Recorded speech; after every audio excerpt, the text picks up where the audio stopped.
Hello दोस्तों, मैं हूं श्रुति। आज मैं आपके लिए लेके आई हूं शी इज़ द वन का एपिसोड नंबर 23 इन हिंदी। उससे पहले आपसे रिक्वेस्ट है कि अगर आपने मेरे चैनल को सब्सक्राइब नहीं किया तो प्लीज़ उसे सब्सक्राइब कर लीजिए। वीडियो पसंद आए तो लाइक बटन को हिट कीजिए। तो चलिए शुरू करते हैं एपिसोड नंबर 23। एपिसोड की शुरुआत होती है जहां जिनशन और शुजे आपस में चिपक कर सो रहे होते हैं और वहां ये आ जाती है और उनसे बोलते हैं कि ये तुम क्या कर रहे हो। जिनशन उससे बोलता है कि तुमने ये तो कहा था कि हम दोनों के बीच में रिलेशंस अच्छे होने चाहिए, तो इसलिए हम ऐसे सो रहे हैं। तो जिनशन तो ये कहते हैं कि इतने भी अच्छे होना ज़रूरी नहीं है। तो जिनशन कहते हैं तो फिर ठीक है, हम दूर ही रहते हैं। और कहते हैं मैं तुम्हारे लिए खाना बना कर लेकर आता हूँ। फिर जिनशन और शुजे दोनों मिलकर योयो के लिए एक बहुत ही हेल्दी ब्रेकफास्ट बनाते हैं। जिनशन जैसे ही कुछ खाना बनाने लगता है उसके हाथ में एक नाइफ होता है जिससे वो मीट को काटने की कोशिश करता है, पर वो उसे कटता नहीं है और वो इवन वो नाइफ ही, वो चाकू ही टूट जाता है। तो शुजो से कहते हैं कि तुम्हें पता है ये कितने का था? ये 3200 रुपये का था। अब तुम ये कैसे पे करोगे? तो जिनशन उसे हैरानी से देखता है। फिर जिनशन और शुजे दोनों ही अच्छी अच्छी डिशेज़ योयो के सामने रखते हैं। शुजे ने जो खाना बनाया होता है वो देखने में ज़्यादा अच्छा लग रहा होता है और जो जिनशन ने बनाया होता है उसे देखकर लग रहा होता है कि उसने थोड़ा सा उससे ज़्यादा कुक कर दिया है। तो जो योयो है वो शुजे के खाने को ज़्यादा प्रेफर करती है, पर वो कहते हैं कि ये मेरे लिए ज़्यादा है, तो जिनशन तुम इसमें से थोड़ा सा ले लो। जिनशन उसे कहते हैं कि हाँ मुझे पता है, मैंने अपने खाने को थोड़ा सा ज़्यादा ओवर कुक कर दिया है, पर मैं आगे से अच्छे से तैयारी करूँगा ताकि मैं अपने बच्चे के लिए खुद ही अच्छे से एक खाना बना सकूँ। योयो उससे कहते हैं कि तुम अभी भी बेबी के लिए बहुत कुछ कर सकते हो। मैंने एक लंबी लिस्ट बनाई है, तुम एक काम करो, ये सामान जाकर मार्केट से ले आओ। जिनशन योयो से कहता है कि ठीक है, मैं ये सब सामान ले आऊँगा। फिर उसे याद आता है कि वो सामान कैसे लेके आएगा, उसके पास तो पैसे ही नहीं है। फिर वो शुजे से बोलता है कि हे दोस्त, मेरे पास तो पैसे ही नहीं है। फिर शुजे और जिनशन दोनों मिलकर योयो के लिए शॉपिंग करने के लिए निकल जाते हैं एक मॉल में। वो सबसे पहले गर्ल्स इनरवियर की शॉप पर जाते हैं जहाँ उन्हें योयो के लिए एक ब्रा लेनी होती है, पर उन दोनों को बहुत ज़्यादा अजीब लग रहा होता है। फिर वो दोनों थोड़ा शर्माते हुए वो एक उसके लिए ब्रा ले ही लेते हैं। फिर वो एक केमिस्ट शॉप पर जाते हैं जहाँ वो प्रेगनेंसी से रिलेटेड कुछ दवाइयाँ लेते हैं और उनकी पेमेंट भी शुजे ही करता है। फिर वो एक ग्रोसरी से रिलेटेड मॉल में जाते हैं जहाँ वो घर से रिलेटेड कुछ सामान खरीदते हैं। जिनशन ने सामान खरीदते हुए एक सी फूड का पैकेट लिया होता है। जब वो बिलिंग कराने जाता है तो शुजे से कहता है कि ये सी फूड का पैकेट मत लो। जिनशन कहता है कि मुझे अच्छा लगता है। शुजे कहते हैं कि मुझे इससे एलर्जी है। जिनशन कहता है कि तुम मत खाना, पर मुझे तो खाना है। शुजे उसे कहते हैं कि तुम जो स्पेंड कर रहे हो मनी वो मेरी है, तुम मेरे पैसे से ये सब खरीद रहे हो। फिर जिनशन को ये सुनकर गुस्सा आता है और वो शरंग को फ़ोन करता है और उसे बोलता है कि मेरे अकाउंट में अभी के अभी 1000 युआन पास कर दो क्योंकि मुझे कुछ सामान खरीदना है। शारंग उसे कहते हैं कि हमारे पास तो उसमें रेस्टोरेंट के नाम पर बिल्कुल भी पैसे नहीं है क्योंकि मैंने भी अपनी 1 महीने की सैलरी ऑलरेडी इसमें इन्वेस्ट कर दी है। अब हमारे पास रेस्टोरेंट के लिए कुछ खास पैसे नहीं हैं। फिर जिनशन और योयो रेस्टोरेंट में आते हैं शरंग के पास। तो शरंग से पूछते हैं कि रेस्टोरेंट में बिल्कुल भी पैसे क्यों नहीं है, ऐसा क्या हो गया? तो शरंग उसे बताती है कि हमने किसी से उधार लिया था ताकि हम सामान खरीद सकें और हमने उसे कहा था कि हम तुम्हारा पैसे जल्दी लौटा देंगे, पर फिर कुछ ऐसा हुआ कि योयो ने कुछ दिन की छुट्टी ले ली और जो कुक हमने रखा था वो अच्छा खाना नहीं बनाता था और हमारी सेल नहीं हुई, तो हम उस क्रेडिटर के पैसे भी नहीं लौटा पाए। तो फिर योयो रेस्टोरेंट के अकाउंट्स को चेक करती है तो वो ये दिखती है कि इस अकाउंट में थोड़ी सी गलती है। शरंग उससे पूछते हैं कि क्या गलती है। योयो कहती है कि तुमने जो भी सामान खरीदा है वो बहुत ही महंगा खरीदा है, ये थोड़ा और सस्ता होना चाहिए था। योयो शरंग को कैलकुलेशन दिखाती है कि देखो इसमें सारी की सारी कैलकुलेशन गलत हो रखे हैं, प्राइजेस बहुत ज़्यादा लगा रखे हैं। इतने में व्यंजन वहाँ आ जाता है और व्यंजन उसे कहता है कि मैं इस रेस्टोरेंट के शेयर्स खरीदना चाहता हूँ। शरंग उसे गुस्से में बोलते हैं कि नहीं, हमने सारे शेयर्स ऑलरेडी बेच दिए, अब हमारे पास कुछ शेयर नहीं है। व्यंजन उसे बोलते हैं कि क्या तुम अभी भी गुस्सा हो? शरंग उसे बोलती है कि तुम सिर्फ मेरे दोस्त हो और दोस्त से नाराज़ होने की कोई ज़रूरत नहीं होती है। फिर योयो व्यंजन से पूछते हैं कि तुम्हारे पास पैसे कहाँ से आए शेयर्स खरीदने के लिए? तो व्यंजन उसे कहता है कि मैंने तुम्हें पहले भी तो बताया था, मैं बहुत रिच हूँ, मेरे पास पैसे हैं, तो इसलिए मैं शेयर खरीद रहा हूँ उन पैसों से। योयो कहती है फिर तो हम तुम्हारे पैसे यूज़ कर इन्वेस्टमेंट में लगा सकते हैं। फिर योयो जिनशन से कहती है कि तुम्हारे पास पैसे कमाने का कोई ज़रिया नहीं है क्या?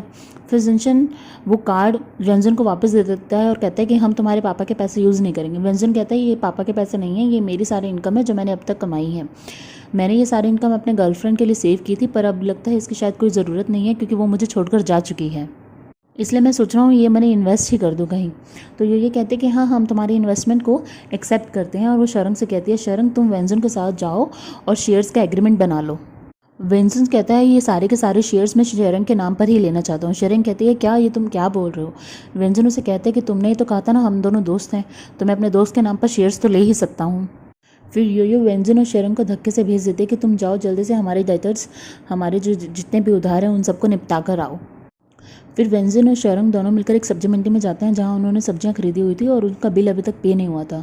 फिर वो उस आंटी से बोलते हैं कि आपके कितने पैसे हैं। आंटी उन्हें पैसे बताती है और वेंजन उसकी पेमेंट कर देता है। फिर वो एक मीट शॉप पर जाते हैं जहाँ से उन्होंने मीट खरीदा था, तो फिर वो उसकी भी पेमेंट कर देते हैं। फिर वो धीरे धीरे अपने सारे के सारे उधार चुकाते जाते हैं। रास्ते में विंसन शेरंग को मनाने की कोशिश करता है पर शेरंग मानती नहीं है।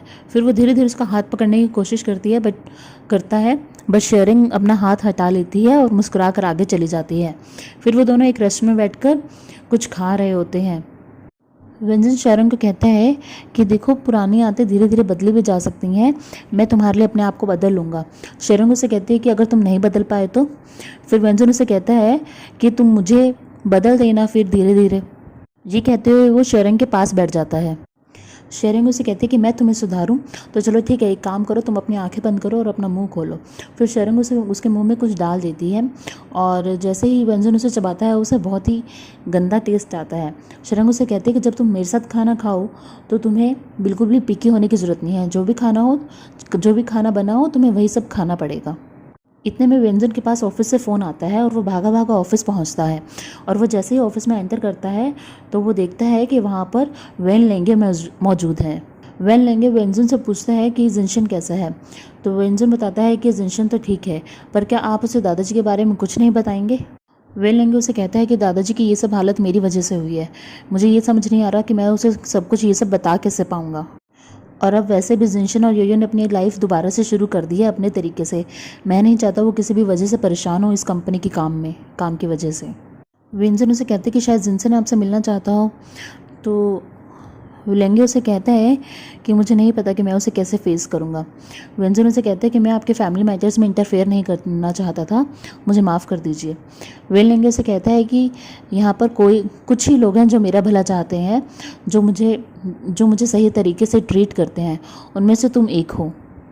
फिर जिनशन और योयो घर पहुँचते हैं और शुजे ने उन लोगों के लिए बहुत ही अच्छा सा खाना बनाया होता है।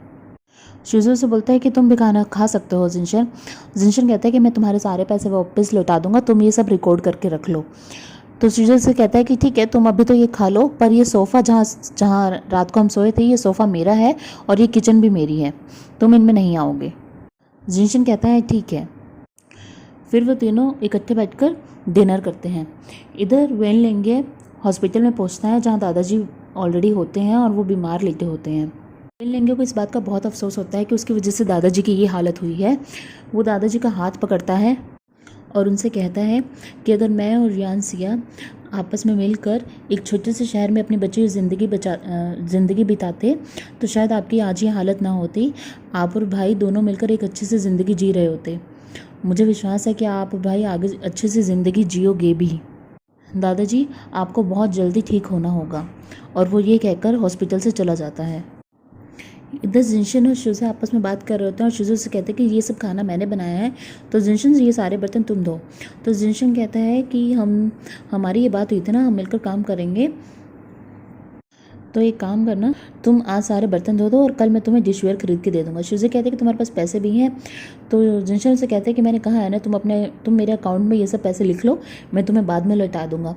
ये उन्हें कहती है कि क्या तुम दोनों लड़ना बंद करोगे, क्या तुम मेरे बारे में थोड़ा सा भी सोचते हो।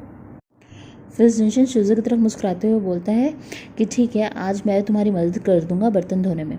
तो शुजे से कहता है कि नहीं, रहने दो, आज मैं बर्तन सारे खुद धो देता हूँ, पर तुम अपना बिहेव आगे से सही से रखना।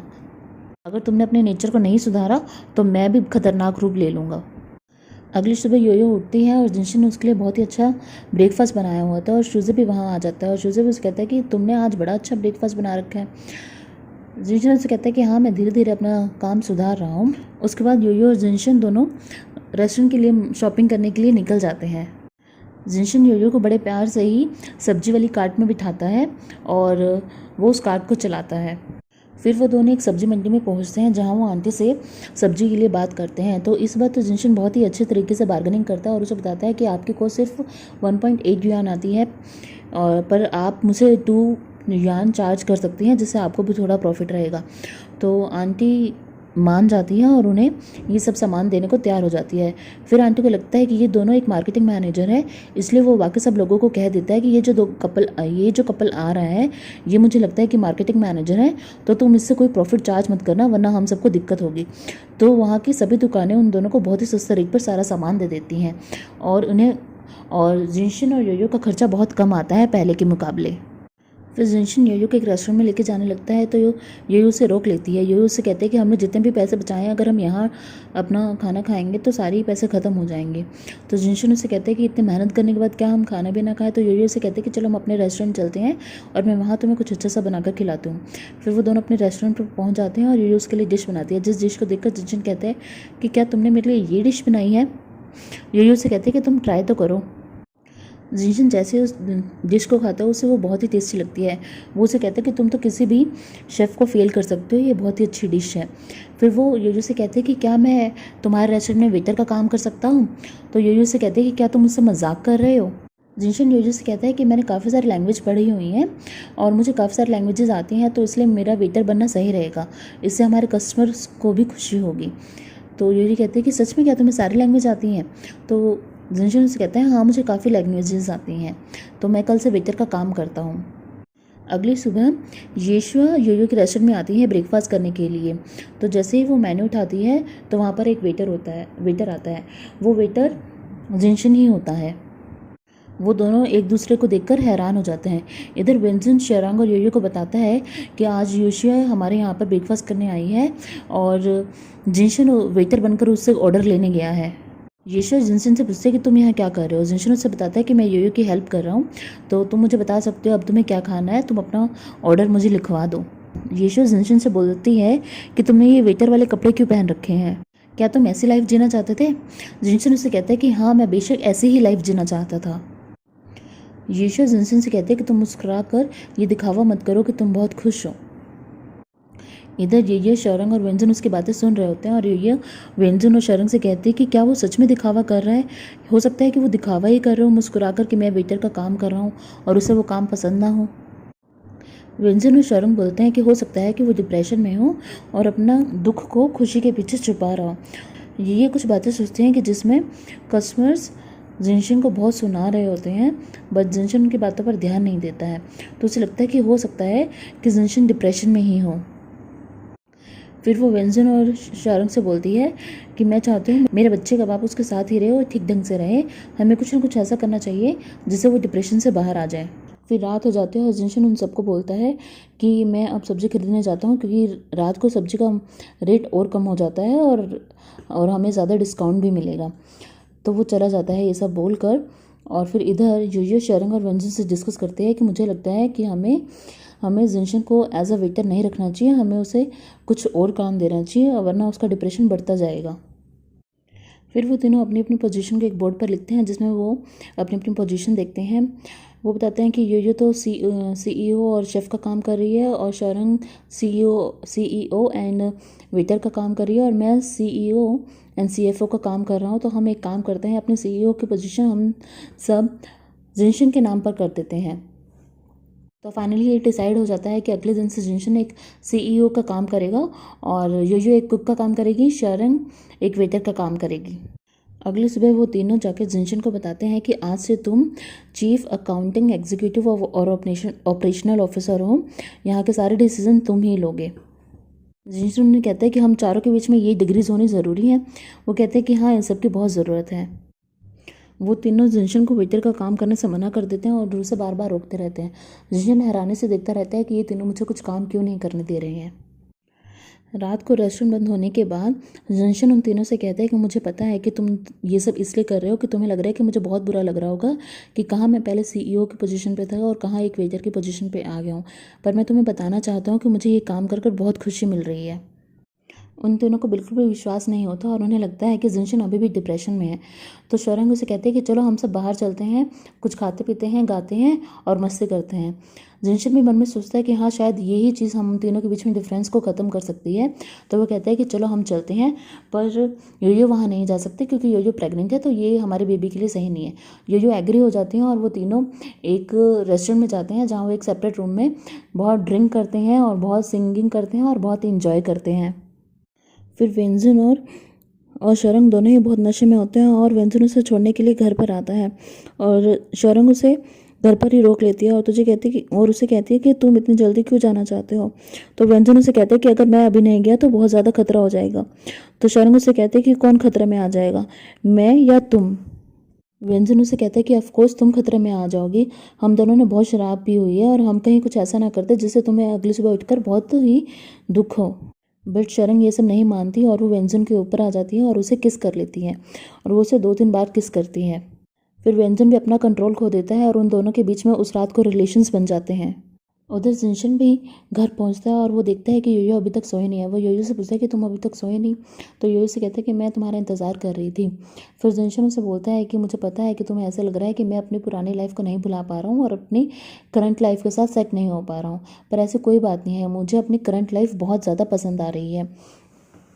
तुम्हें पता है इस टाइम मैं अपनी कंपनी में क्या कर रहा होता था। तो योयो उसे बताते हैं कि हाँ, तुम इस टाइम अपने वेंडर्स के साथ मीटिंग कर रहे होते हो या कस्टमर्स के साथ डिनर कर रहे होते हो और किसी प्रोजेक्ट के बारे में सोच रहे होते हो। हाँ, तो जिनशन उसे कहते हैं कि हाँ देखा, मैं उस टाइम कितना बिजी होता हूँ और मेरा दिमाग हर टाइम काम की तरफ ही चलता रहता है, मुझे हर टाइम एक टेंशन ही रहती है। पर आज अब देखो, मैंने अपना रेस्टोरेंट का काम ख़त्म किया और आज मुझे कोई चिंता नहीं है। मैं हमेशा से ही ऐसी लाइफ चाहता था जो मैं आज जी रहा हूँ। उधर शरंग और व्यंजन सुबह उठते हैं और शरंग उसे कहते हैं कि कोई बात नहीं। व्यंजन उसे कहते हैं कि नहीं, मुझे बहुत बुरा लग रहा है कि मैंने तुम्हारे साथ ये रात को ये सब क्या कर दिया। फिर वो तभी की तभी एक कोल्ड ड्रिंक के कैन के ढक्कन को उतारता है और उसे उसे शरंग को पहना देता है और उसे कहते हैं कि विल यू मैरी मी। और शरंग ये देखकर हैरान हो जाती है। उधर दिखाते हैं कि ये और जिनशन आप साथ में सो रहे होते हैं। तभी जिनशन के पास एक फ़ोन आता है जिसे सुनकर वो बहुत हैरान हो जाता है। फिर वो योयो को बताता है कि दादाजी बहुत बीमार हैं और एपिसोड यहीं ख़त्म हो जाता है। दोस्तों, अगर आपको वीडियो अच्छी लगी हो तो प्लीज़ वीडियो को लाइक कीजिएगा और मेरे चैनल को सब्सक्राइब कीजिएगा।